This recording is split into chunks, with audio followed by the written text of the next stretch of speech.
A wealthy black CEO who built his company from nothing is left trapped inside his own body after a devastating accident, fully aware but unable to speak or move.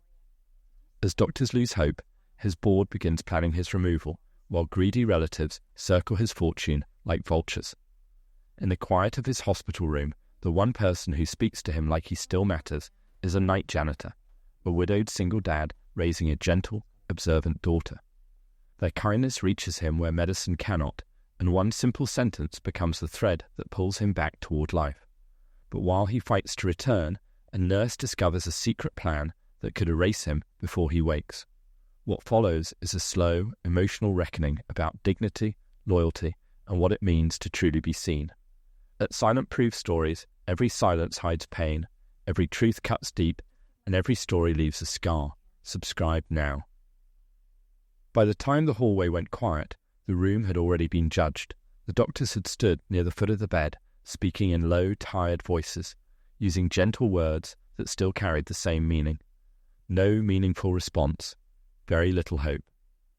Prepare the family. Then they were gone, leaving only the soft hum of machines, the slow blink of monitors, and the sound of air moving through a place that felt more like waiting than healing.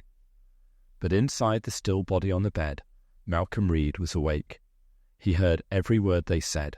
He heard the sadness they tried to hide behind professional calm. He heard the chair scrape the floor. He heard someone sigh before the door clicked shut. He wanted to move a hand, turn his head, force even a single sound past his lips. Nothing answered him. Not his arms, not his legs, not even his mouth. Only his mind remained sharp, trapped and burning behind a face the world had already begun to leave behind. Across the room, beyond the pale glass, a small garden sat under the hospital lights. A bench, low flowers, a patch of stillness in the dark. Malcolm fixed himself on that view because it was the only thing that felt alive. Then the silence settled again, deep and cold. And somewhere beyond that silence, though he did not know it yet, one voice was coming with words no machine could give. You are not alone. A little after midnight, the door opened again, not for a doctor or a relative, but for a man pushing a yellow cart with slow, careful hands. His name badge read Isaiah. His shoulders carried the weight of a long shift, yet there was nothing rushed about him. Before coming upstairs, he had stopped by the waiting area to check on his daughter, who was curled across two chairs with a colouring book on her lap and her small sweater folded beneath her head. Isaiah stepped into the room and began his work quietly. He emptied the trash, wiped the counter, straightened a chair someone had left crooked near the wall. Then he noticed what others seemed not to notice. Every voice in this room spoke around the man in the bed, never to him. They discussed him, assessed him, sighed over him, but no one offered him the simple dignity of presence. So Isaiah paused. He looked at Malcolm for a long moment, then set the cloth down and moved closer, respectful, steady, as if approaching someone who still deserved to be met eye to eye. In a low voice he said, I know they think you're gone, but if you can hear me, you are not alone. Inside the still body, something broke open. Malcolm could not move. He could not blink on command. He could not answer. But that sentence reached deeper than every cold update that had filled the room before it. Before the silence, Malcolm Reed was the kind of man people described as powerful because they had never learned the quieter words. He had built his company from a rented office, 2 folding tables, and years of sleeping less than he should. He was disciplined, yes, but not cruel. He remembered birthdays, paid attention when workers spoke, and never forgot the names of people who stayed late to help carry a hard season. The people under him trusted him because he never asked for sacrifice he would not make himself. He had come from very little, and maybe that was why he wore success with such care. He did not flash it. He carried it like something earned slowly, something that could be lost if pride got too loud. Then his wife got sick. Hospice changed the shape of his life before death ever entered it. When she was gone, grief did not make Malcolm harder. It made him quieter. He spoke less, stayed longer at the office, and began living as if work were the only wall strong enough to lean against. The company became more than a business. It became the last thing he knew how to protect. But the people closest to his money had always mistaken that devotion for distance. They saw the empire, the title, the accounts, the control. Very few ever stopped long enough to know the man. The night of the accident began with polished silver, low jazz, and the kind of smiles Malcolm had learnt not to trust.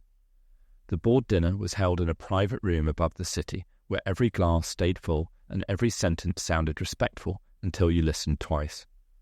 They spoke about growth, transition, fresh leadership. Then, in softer language, they spoke about him. One board member suggested he should consider stepping back for the company's future. Another called it legacy planning. A third said investors liked certainty more than loyalty. Malcolm left with their words still clinging to him. He drove himself home because he needed the quiet, but the quiet did not come. Their voices kept circling. So did the memory of his wife telling him not to spend his life surrounded by people who only needed things from him.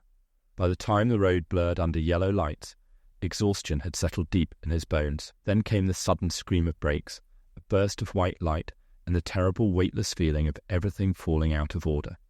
After that, darkness. When Malcolm surfaced again, it was not into relief, but into stillness. He could hear machines, footsteps, distant doors. He could feel the bed beneath him, but nothing else obeyed. Then someone near his bed said, in a careful voice, that there might be little meaningful recovery. That was the first moment panic truly found him. By the second day, the board had already found its balance again, or at least the performance of one. Vanessa Cole, the vice chair, arrived in quiet colours and spoke with polished sorrow. Martin Graves, the CFO, carried folders under one arm and a voice built from legal caution. Beside them stood Harold Wynne, a long-time advisor who had known Malcolm for years and now said almost nothing at all. His silence felt worse than the others' words. They never sounded cruel. That was what made it colder. In the hallway outside Malcolm's room, they spoke about continuity, stability, investor confidence, and the need to prevent uncertainty from spreading through the company. They said the market would react if leadership looked fragile. They said someone had to protect what Malcolm had built. Every sentence wore the clothes of duty. But underneath, ambition moved quietly. Behind closed doors, their talk of temporary authority began stretching into something heavier, something that sounded less like stewardship and more like succession. Titles were mentioned, voting paths were discussed. Emergency powers became a phrase Malcolm heard more than once, each time with a smoother tone. He lay still and listened as their footsteps came and went. No one announced that they were replacing him. No one had to. In fragments through half-open doors and lowered voices, Malcolm understood the truth. They were not waiting for him to come back. They were learning how to continue without him. His brother, Darius, came that afternoon with a face arranged into something almost like concern. Behind him followed Aunt Celeste, elegant as ever, dressed as though grief were another event to be managed properly. Malcolm had spent years helping both of them more than they ever admitted. He had paid old debts, covered emergencies, and made room for their pride whenever life cornered them. Now they stood at the edge of his bed like visitors waiting for a meeting to begin. They did not start with prayer. They did not start with love. In low voices, they asked about trusts, signature authority, medical power, and who currently had access to what. Celeste kept saying family should be prepared. Darius asked whether Malcolm had ever updated his directives after the accident. Their words wore concern on the surface, but underneath sat something harder, older. Resentment, the old belief that Malcolm had somehow left them behind by becoming what none of them expected. What cut deepest was not greed alone. It was the calm way they spoke around him, as if he were already drifting beyond reach, as if hearing had left before breath did. Malcolm lay still and burned with it. For years he had met their need with patience and dignity. Now, unable to defend even his own presence, he understood the shape of his danger. The boardroom was closing in from one side. Blood was closing in from the other. Isaiah returned the next night with the same quiet cart, the same steady hands, and the same tired eyes that looked as if sleep had become something negotiated, not given. He worked the overnight shift because it paid a little more, and because it let him be home in the afternoons when his daughter got out of school. Between rooms, he checked his phone for messages from her teacher, reheated cheap coffee that never tasted good, and kept himself moving so grief would not catch him standing still. His wife had been gone 2 years, but some losses did not shrink. They simply learned your schedule. In Malcolm's room, Isaiah cleaned with care and spoke in the low, even voice of a man who had learnt that gentleness could be a kind of strength. He did not speak out of pity. Pity hovered and looked down. What he offered felt different. The silence in the room felt wrong to him, too empty for a man still breathing, so he filled it with ordinary truth. He talked about rent rising again, about stretching groceries through the week, about trying to raise a little girl without letting the world make him hard. He admitted some nights were heavier than others. He said he was learning that survival was not the same thing as peace. Malcolm began to wait for those visits. By the third night, Isaiah's voice had become the one part of darkness that did not feel cold. A few nights later, Isaiah opened the door with someone small beside him. Naya stood close to his leg, holding a pack of crayons in one hand and a folded sheet of paper in the other. She looked no older than 8. Her braids were a little loose from a long evening, and her eyes moved around the room with careful curiosity, not fear. "This is Mr. Reed," Isaiah told her softly, in the same respectful tone he might have used if Malcolm was sitting up in a chair. "We greet people properly." Nia nodded and stepped closer to the bed. She did not stare the way adults sometimes did. She simply looked at him as if he was still part of the room, still someone to be spoken to. While Isaiah emptied the trash and wiped down the sink, Naya sat by the window and drew quietly.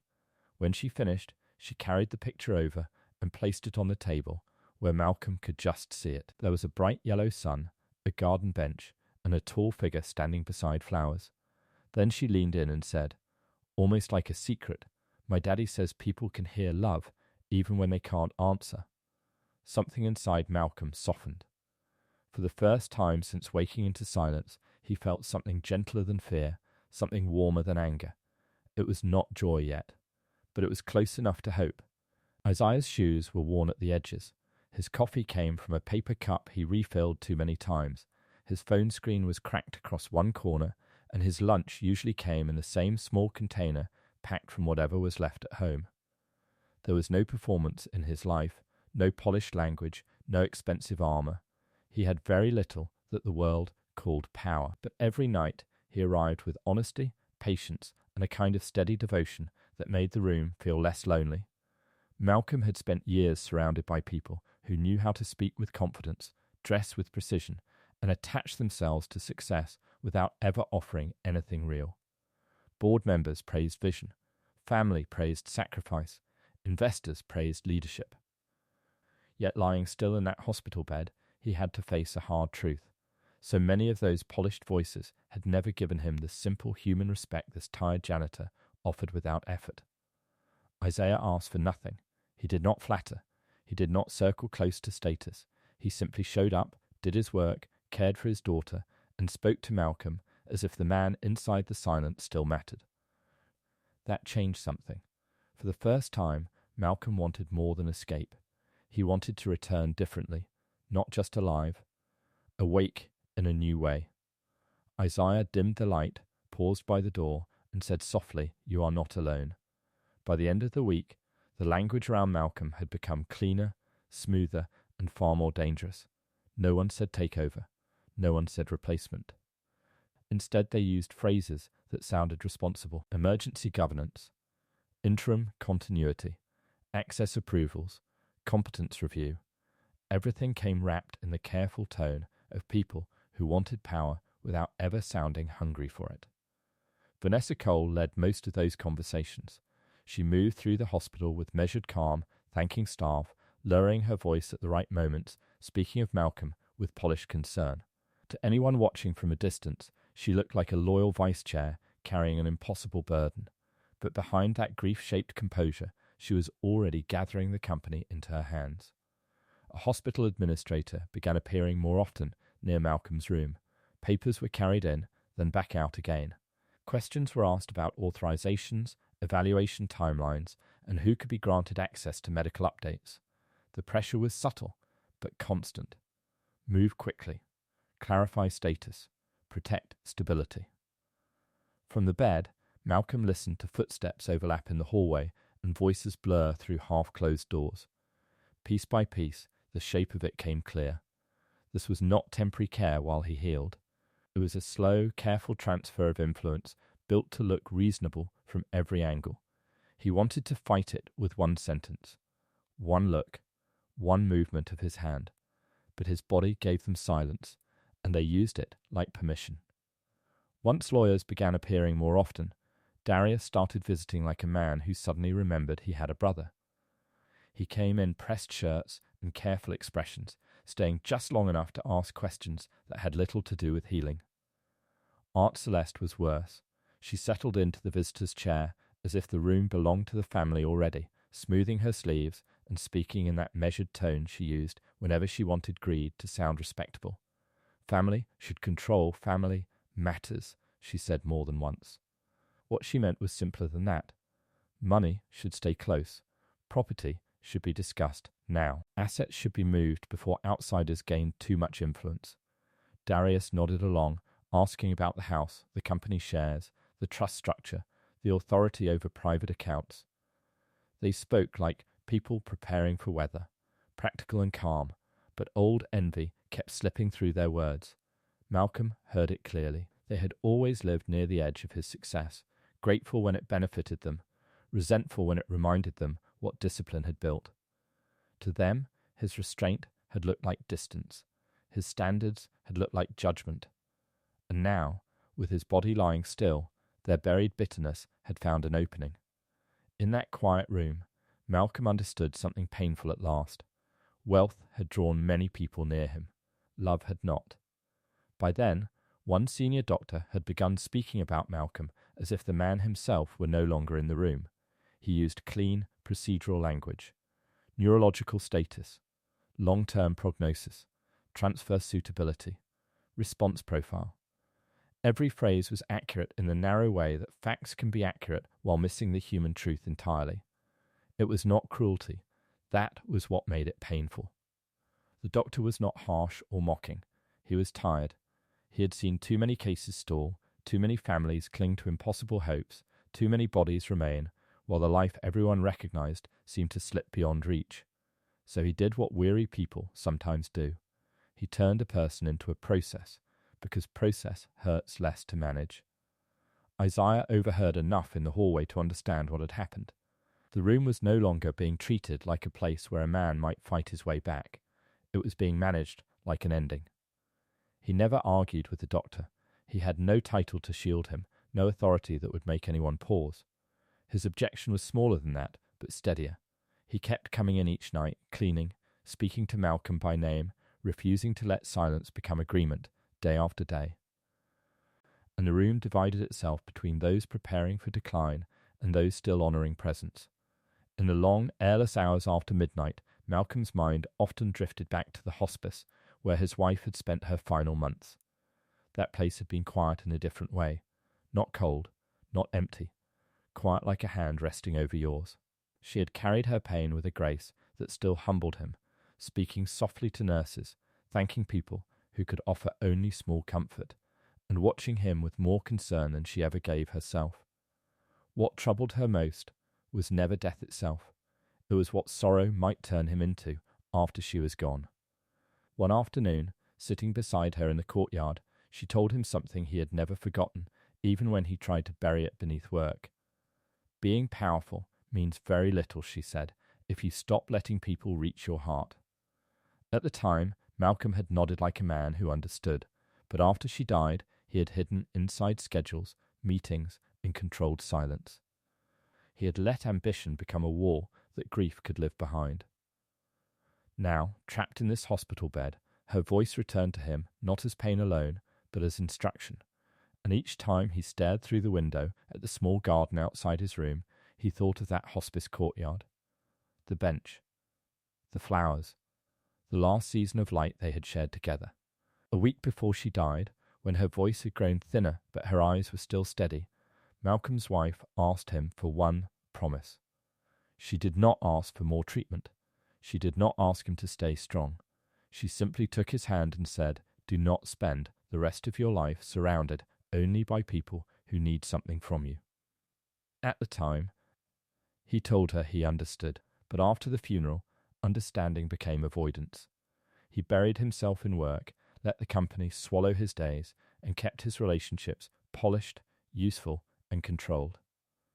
It was easier to be needed than known. Easier to sit at the head of a table than in the middle of grief. Over time, he built a life full of access, praise, and careful distance, then mistook that distance for peace. Now, locked inside his own body, he could finally see how fully he had failed her. The people who crowded his money, his title, and his decisions had come close because he had something to give. But Isaiah and little Nia entered his life with empty hands. They asked for nothing. They offered presence, warmth, and a kind of unguarded care he had not allowed himself to receive in years. That memory changed the shape of survival. Malcolm no longer wanted to return, only to reclaim what others were stealing. He wanted to return because love had warned him once, and he had not listened.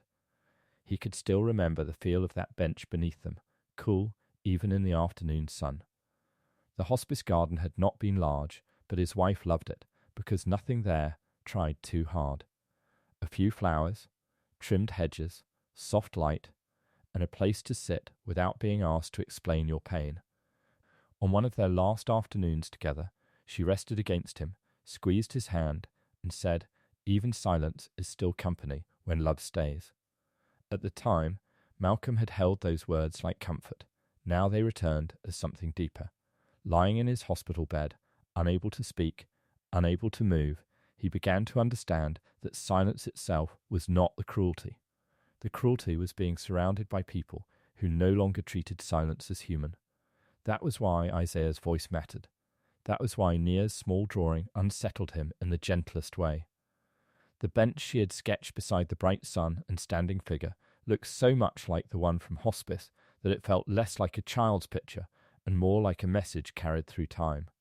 The garden outside his hospital window was no longer just scenery.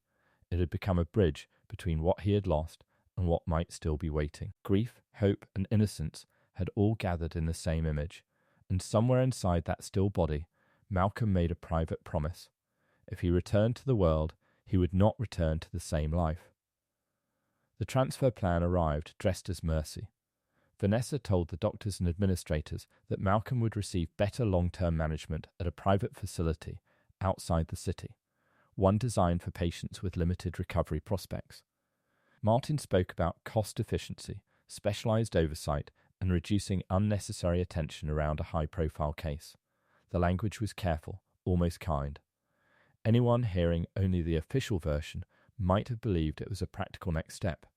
But even from the bed, Malcolm understood what it really meant. A new facility would place him far from the hospital staff who had begun to recognize the small signs of awareness in his room. It would remove him from casual scrutiny, limit who could see him, and make outside evaluation much harder to request. His family supported the move for reasons of their own. Darius wanted fewer eyes on the legal decisions being discussed. Aunt Celeste liked the privacy of it, the chance to settle family matters before outsiders could interfere. Between them all, transfer did not mean care, it meant control. And to Malcolm, control meant disappearance. He heard the plan in fragments through the doorway, in clipped conversations near the nurse's station, in the rustle of papers carried too often past his room. With every piece, fear tightened deeper inside him. Isaiah noticed the change too. More administrators, more forms, more whispers that stopped when someone approached. He did not know the whole plan yet, but he knew trouble when a hallway started speaking softly. Elena Ruiz worked the night shift with a kind of quiet attention that made people forget she was listening. She was not dramatic, not eager to challenge anyone, and not the sort of nurse who filled silence just to prove she belonged in a room. But she noticed things. She noticed when assessment notes changed tone without clear cause. She noticed when administrators began hovering near Malcolm's chart. She noticed how board counsel lowered his voice whenever clinical questions turned into legal ones. Most of all, she noticed how quickly people had started speaking about Malcolm as if certainty had already been earned. That troubled her. Some of the evaluations being cited felt rushed to Elena, too neatly folded into the larger plan for transfer. Conversations outside the room turned secretive the moment a nurse approached. Questions about timing sounded less medical than strategic. She had seen hard cases before. She understood realism, but this felt different. It felt managed. So Elena began treating Malcolm not as a closed case, but as a man who might still be somewhere inside the silence. She slowed down when she checked his vitals. She watched his face while speaking near him. She paid attention to his hands, his eyes, the smallest shifts that another person might dismiss as reflex or wishful thinking. And what she overheard confirmed the unease growing inside her. This transfer was not only about care, it was about control. Without announcing it to anyone, Elena became the kind of danger powerful people rarely prepare for, a quiet witness who pays attention. That night, Isaiah came in later than usual, carrying a fresh drawing from Nia. He set it by the window where Malcolm could see it. Another bench, another bright sun. This time the standing figure was closer to the flowers, as if it had taken a step forward. Isaiah smiled tiredly, then moved beside the bed and spoke in the same calm voice Malcolm had come to depend on. "You are not alone," he said. "If you're still in there, keep fighting." Elena was checking the monitor when she saw it. One finger on Malcolm's right hand gave the slightest movement, so faint it might have been missed by anyone not already looking for something human inside the stillness. She did not speak right away. She stepped closer, watching carefully, refusing to let hope turn careless.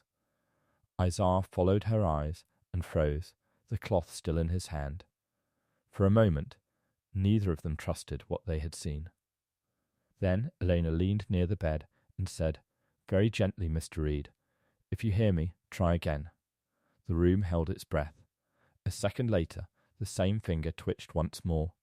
Weak, small, but real, Isaiah let out a breath that sounded almost like prayer. Elena looked at him, then back at Malcolm, her face changed by what she now knew. Hope was no longer only kindness, it was evidence.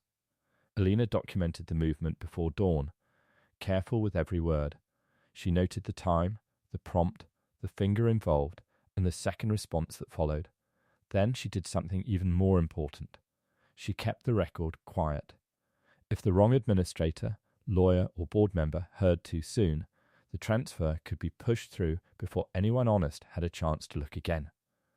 So the three of them became a small, silent alliance. Elena returned during her rounds and tested only simple cues. One twitch for yes, rest for no. Isaiah helped when the room was calm, standing beside the bed with the patience of someone who understood that healing did not like to be rushed. He spoke in steady phrases, never demanding too much, never letting panic enter his voice. "Mr. Reed, if you hear me, try your finger." Each movement cost Malcolm more than anyone outside his body could fully know. What looked tiny from the bedside felt enormous inside him, like dragging a locked door open with a single thread. Fear wore him down. Exhaustion swallowed whole minutes at a time. But now there was proof that his will could still cross the distance. The progress was fragile, easy to miss, easy to doubt, and yet everything had changed. Hope was no longer imagined. It had become something they could build. The next evening, Isaiah crouched beside Nia in the waiting area and explained it in the simplest way he could.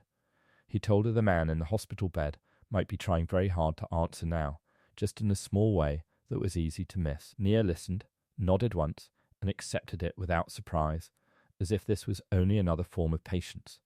When she came into the room, she did not act afraid or amazed. She climbed into the chair near the window, set her crayons in her lap, and spoke to Malcolm the same way she always had. She told him about a spelling test she thought she did well on. She admitted she still missed her mum at bedtime, especially on rainy nights. Then, in a soft voice full of borrowed wisdom, she said her daddy always told her people need someone to believe in them before they can stand again. Her words settled over the room like warmth. Elena watched the monitors. Isaiah kept still by the door. And Malcolm, trapped behind the silence, felt that little voice reach him in a place fear had not been able to hold. Nia did not speak to him like a broken man. She spoke as if his return were already on its way. For the first time, Malcolm did not only want to survive, he wanted, with everything left in him, to answer her. By morning, the air in the hallway had changed. Someone had begun asking questions about why the transfer was moving so quickly, and that was enough to make the board move faster. Vanessa's calm became more urgent. Martin's legal language sharpened. New forms appeared. Family approvals were pressed forward with alarming speed, as if hesitation itself had become dangerous. Darius signed where he was told. Aunt Celeste agreed with every practical-sounding sentence placed in front of her. They called it efficiency. They called it necessary planning. But Elena could hear the panic hidden underneath the polished words. Someone was afraid of time. She reviewed Malcolm's chart, the notes she had written, the small evidence they had managed to gather, and understood the truth with a cold clarity. They might have only a narrow window left to get an independent neurological exam before Malcolm disappeared into a quieter place where questions would be harder to ask and easier to ignore.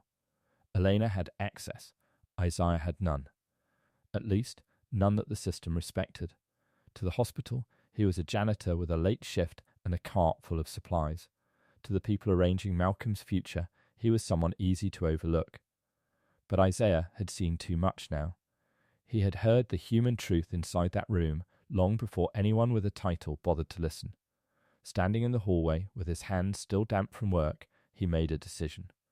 He would speak. Even if no one thought his voice belonged in that conversation, he would not let the window close in silence. Isaiah tried first with the administrator at the desk, but she barely looked up from her screen. When he mentioned Malcolm's room and said the patient might be responding, her polite expression thinned into practiced dismissal. She thanked him, called it reassuring, and reminded him that clinical matters were being handled by the proper people. Another man in a blazer stepped between them a moment later, not rude enough to be challenged, just firm enough to make clear that a janitor's concern had reached the end of its allowed distance. Isaiah felt the old insult in it, familiar and quiet. The clothes you wore, the badge on your chest, the way some people decided what you knew before you opened your mouth. All morning he watched important people move quickly past him, carrying folders, speaking in lowered voices, acting as though the room at the end of the hall belonged only to titles. Yet he had watched Malcolm more honestly than any of them. He had seen what grief looked like in a still face. He had heard how the room changed when people thought no one could answer. He had witnessed the finger move. Elena found him near the supply closet and said, "Tell the right doctor exactly what you saw before the transport team gets here."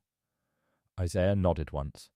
Then he straightened, breathed slowly, and gathered himself, not with anger, but with dignity. He found the neurologist near the elevators, a younger man with tired eyes and a tablet tucked under one arm. He looked like someone still young enough to question a settled room. Isaiah stepped into his path before fear could talk him out of it. "Doctor, please. Before they move him, you need to see something." The neurologist hesitated, already half-turned toward another demand, but something in Isaiah's face made him stop. Isaiah did not dress his words in medical language. He did not try to sound important. He only told the truth the way he had lived it. "You all gave up because he can't talk, but every night, when I tell him he is not alone, he answers with that finger." For a second, the hallway went still. The sentence landed because there was nothing polished about it. No ambition. No drama. Just a plain man describing a plain fact with the weight of witness behind it. The neurologist studied Isaiah, then asked which finger, what time, how often. Isaiah answered every question without wavering. Elena stepped forward then and quietly confirmed what she had documented. That was enough. The neurologist said the transfer would wait until he saw the patient, and with that, the story shifted on one sentence. No title in the building could have spoken better. The assessment happened before dawn, arranged so quietly that the board had no time to smooth it away. The younger neurologist returned with Elena and another nurse, closing the door gently behind them. No relatives, no administrators, no voices from legal. Just the low hum of machines, the pale light from the hallway, and a room suddenly asked to tell the truth. The doctor stepped beside the bed and spoke clearly. "Mr. Reed, if you hear me, move your right index finger." The seconds that followed felt endless. Malcolm pushed against the darkness inside his own body with everything he had. Fear rose first, then exhaustion, Then the awful thought that nothing would happen this time. But Isaiah's voice was in the room, steady as ever, and Elena stood with her chart open, ready to witness what others had missed.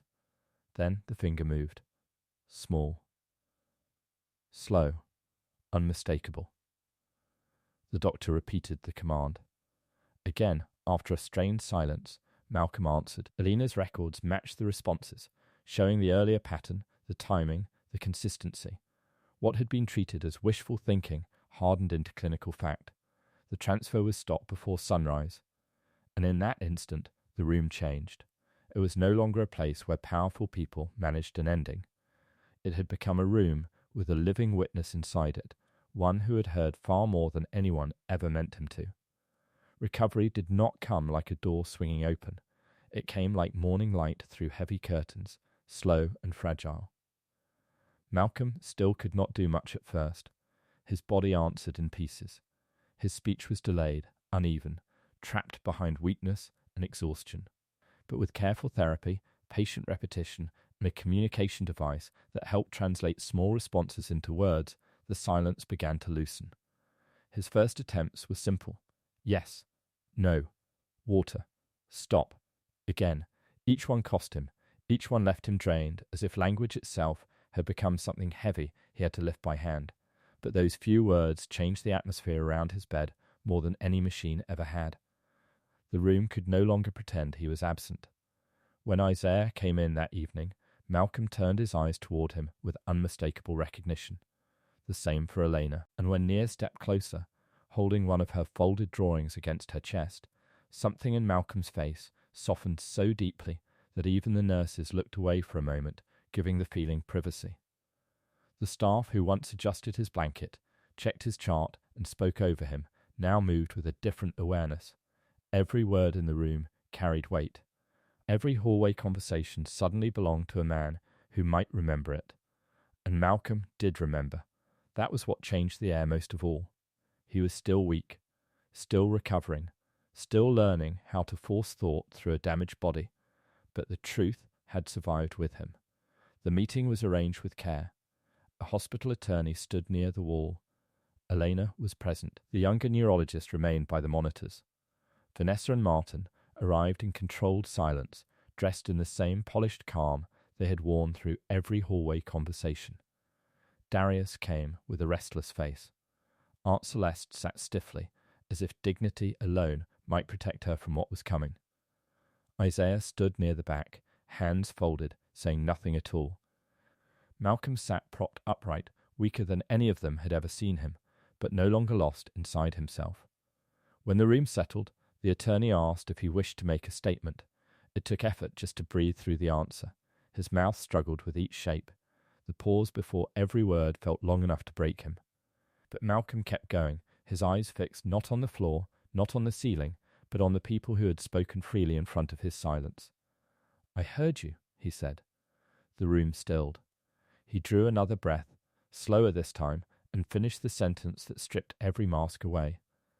Everything. No one moved. The words were not loud. They did not need to be. Their power came from how plain they were, how undeniable. Vanessa's face changed first. Martin looked suddenly smaller behind his legal calm. Darius lowered his eyes. Aunt Celeste's composure tightened into something brittle. Isaiah remained where he was, steady and quiet, not triumphant, only present. And in that silence, power shifted, not with shouting, not with spectacle, just with truth finally spoken by the man they had already tried to erase. The reckoning did not begin with raised voices. It began with records. Once Malcolm's awareness was confirmed, internal investigators and outside legal counsel started reviewing every emergency action taken in his absence. Emails were requested, authorization timelines were compared, notes from hospital administrators were matched against board communications and private legal advice. What had been framed as continuity began to look like something colder when placed in order. Vanessa and Martin were asked why control had been discussed so aggressively before Malcolm's condition had been fully understood. They answered in polished language at first. Fiduciary duty, market stability, necessary planning.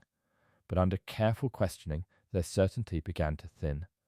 Harold Wynne, The long-time advisor, who had stood in silence through the worst of it, finally admitted the truth in a voice worn down by shame. He said he had known things were moving too fast. He said he had feared losing his own place if he objected. Malcolm listened without rage. When he spoke, he did not accuse. He asked questions so calm they left nowhere to hide. Why was urgency greater than medical clarity? Why were private authority paths discussed before independent evaluation? Why did concern for the company sound so much like appetite for control? No one had good answers. And that was how justice began. Not as spectacle, but as truth laid out plainly until ambition could no longer pretend to be duty. When the family review came, there were no soft places left to hide. Darius and Aunt Celeste sat across from Malcolm while legal counsel laid out the record piece by piece. Visitor logs, signed approvals, notes from hospital staff, witness statements about the pressure they applied to move decisions forward while he lay unable to object. Even a hallway recording from a phone left running too long caught Celeste speaking about property before prognosis. At first they tried concern, then confusion, then hurt. But when those excuses failed, the truth beneath them rose quickly. Darius said he had spent his whole life in Malcolm's shadow and deserved something too. Celeste said family had a right to protect family assets before outsiders took over. Their words collapsed into self-pity, resentment, and old envy dressed up as grievance. Malcolm listened without interrupting. For years, guilt had made him generous past wisdom. He had mistaken access for loyalty and obligation for love. Now, for the first time, he saw them clearly, not cruelly, clearly. So he made it clean. Legal boundaries were set. Their authority over his care, property, and business matters was removed. Future contact would be limited and formal. No one argued after that. The evidence had ended the performance. It hurt.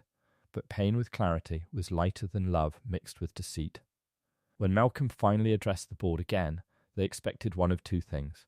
Either he would cling harder than ever to control, or he would fall back into weakness and let others define the next chapter for him. What they did not expect was a man changed by survival itself. He told them he would return only long enough to steady what had been shaken. After that, once his recovery was secure, he would step back from daily control. Not because Vanessa had been right, not because the board had earned his trust, but because lying inside silence had shown him what power was worth and what it was not. The room did not know how to receive that. Malcolm restructured leadership with calm precision, removing those who had treated uncertainty like opportunity. He expanded the company foundation to fund patient advocacy programs, especially for people too vulnerable to defend themselves in medical systems built around speed. He also established clear whistleblower protections, making sure workers at every level could raise concerns without fear of being buried by titles. That was the turn no one had planned for. The people who wanted his throne were defeated not only because they failed to take it, but because Malcolm no longer measured victory by sitting on it. He had reclaimed authority, yes, but only to reshape it into something cleaner than ambition. Power had returned to his hands. It simply no longer owned his heart. As Malcolm's recovery continued, he began honouring the promise he had once failed to keep. He stopped filling his days with polished rooms, careful applause, and conversations built more on strategy than truth. He chose quieter spaces now, smaller tables, longer pauses. He found that healing asked more from him than strength. It asked for openness. Isaiah and Nia became part of that new life in a way none of them tried to force. Malcolm did not treat them like charity, and they never treated him like a rescued king. What bound them was simpler than that. They had met each other in the raw place where titles meant nothing, and presence meant everything. Over time, meals were shared, school stories were heard, grief was spoken about without shame. Laughter, once rare in Malcolm's life, began returning in small, honest pieces. When Malcolm learnt how clearly Isaiah understood the dignity patients needed, especially the ones people overlooked, he offered to fund his training in hospital administration. Not as a reward, but as an investment in someone who already carried the right instincts. Isaiah accepted with quiet emotion, knowing this path could change his daughter's future too. That was when the story truly turned. It was no longer only about survival or justice. It was about what a man chooses to build after he has been given his life back. The garden outside Malcolm's old hospital room was restored without speeches or cameras. He asked for it quietly, in memory of his wife and in honor of the people whose care often went unnoticed. Not just doctors and executives with titles, but night nurses, aides, janitors, and all the steady hands who kept human dignity alive when no one was watching. The flowers were replanted. The paths were repaired. The light felt softer there afterward, as if the place itself had been allowed to breathe again. At the centre, a new bench was placed. Its inscription was simple: "You are not alone." People stopped when they read it, some only for a second, some much longer. What changed inside the hospital mattered just as much as the garden itself. Staff who had once moved mechanically through hard cases began speaking differently around patients who could not answer. More names were used. More care was taken with silence. Elena's courage helped shape new policy around vulnerable patients, second evaluations, and transfer oversight. She never spoke about her role as if it were heroic. She only said people deserved to be treated like they were still there until truth proved otherwise. And slowly, the garden changed meaning. For Malcolm, it had once carried the ache of hospice, loss, and everything he could not hold on to. Now it became something else, a place of return, a place where grief had not vanished but had been joined by gratitude, mercy, and the quiet proof that love can leave something living behind. On a mild afternoon, Nia came into the garden with another folded page in her hand. She was older now, in the quiet way as children become older, a little taller, a little steadier, still carrying the same open face. Malcolm was seated on the bench, a blanket across his knees, recovery still visible in the slower rhythm of his movements. Isaiah stood nearby, one hand resting on the back of the bench, content to let the moment belong to them. Nia held out the drawing with a shy smile.